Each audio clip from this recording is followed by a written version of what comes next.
E aí, já pensou em ganhar muito dinheiro com um canal de corte igual esse daqui que você tá assistindo? No primeiro link da descrição temos um aulão para você que quer começar um canal de cortes e faturar muito aqui na internet. Também teremos planilhas que irão te ajudar na hora de organizar a produção do seu canal. Tá esperando o quê? E você tem agora um período mais multipolar, onde os Estados Unidos não está totalmente interessado e não é mais a força dominante do Oriente Médio.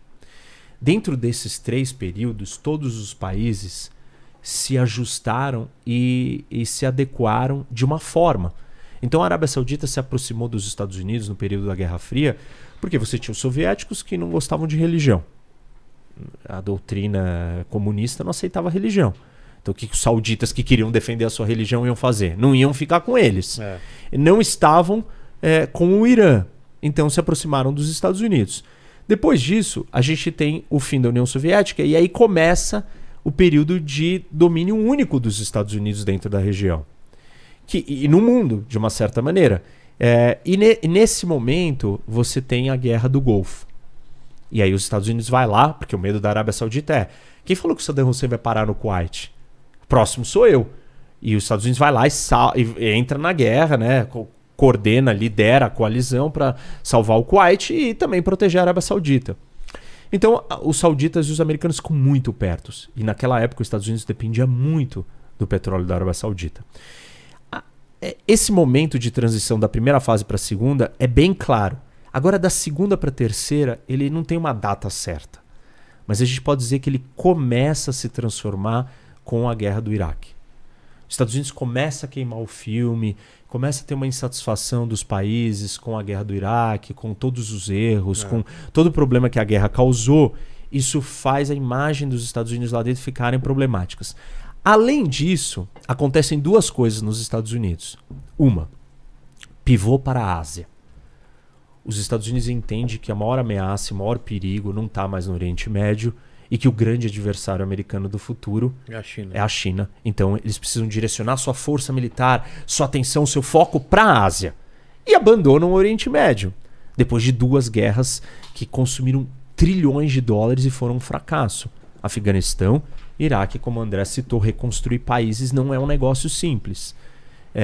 E aí ele vai para lá. O segundo elemento que acontece é a questão do petróleo. A descoberta do petróleo de xisto faz com que os Estados Unidos não dependa mais do Oriente Médio.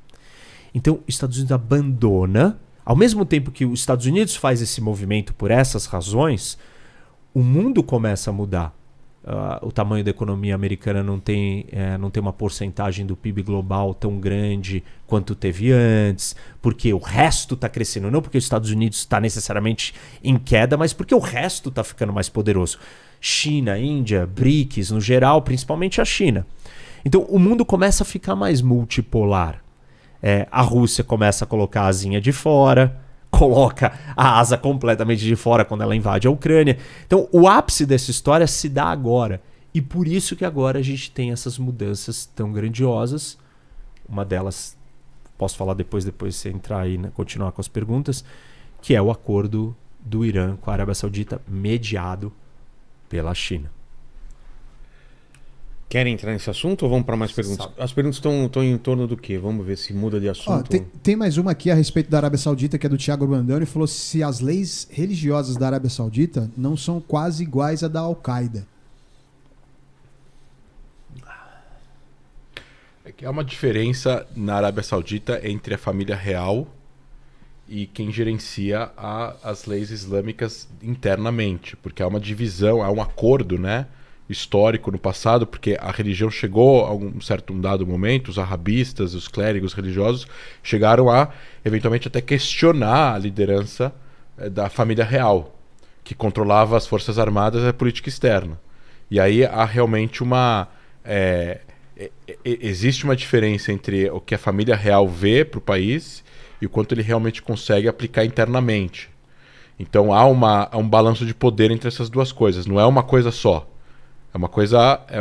São 2 forças. Mas o que eu acho que ele quer. A pergunta quer dizer é se não é igual ao Al-Qaeda.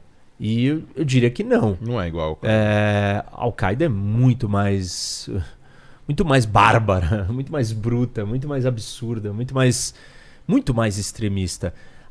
Várias das leis religiosas antiquadas e atrasadas que privam direitos e liberdades de muita gente, muitos setores, das mulheres em poder dirigir, que mudou, na Al-Qaeda ou no Talibã, né, que governa o Afeganistão, é muito pior que a Arábia Saudita. Então, eu diria que não. Mas é uma diferença de grau. E as pessoas, quando elas analisam essas coisas, elas têm dificuldade em aceitar diferenças de grau. Os Estados Unidos viola direitos humanos? Claro. A Noruega viola direitos humanos? Claro. A Suíça viola direitos humanos? Claro. O problema é grau aqui. O Irã viola direitos humanos? Claro. Não, os Estados Unidos, você falou que os Estados Unidos viola, então o Irã também viola. Então é tudo igual.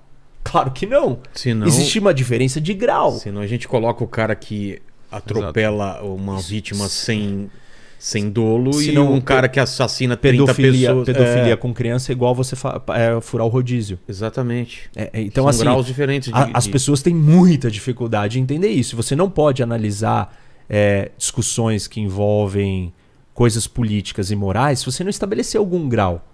A gente tem que ter um critério de grau. O que os Estados Unidos viola de direitos humanos é infinitamente mais do que a Noruega. Mas é infinitamente menos do que o Irã. E infinitamente menos do que a Arábia Saudita. Então, assim, se a gente não tiver essa métrica... E que a Rússia. E que a China. A conversa ela é uma piada. Ela é uma conversa genérica de que tudo é igual a tudo, porque senão você vai ser taxado hipócrita. Não é assim. Ninguém está dizendo que isso não acontece, mas nós estamos olhando para as coisas mais graves do que acontece e apontando para elas. Porque, assim, o Brasil viola muito mais direitos humanos do que os Estados Unidos. Então a gente não tinha que estar falando dos Estados Unidos, a gente tinha que estar falando do Brasil, se fosse por isso, e não podemos falar de ninguém mais, só focar na gente que já tá bom demais, porque o problema já é bem lá embaixo.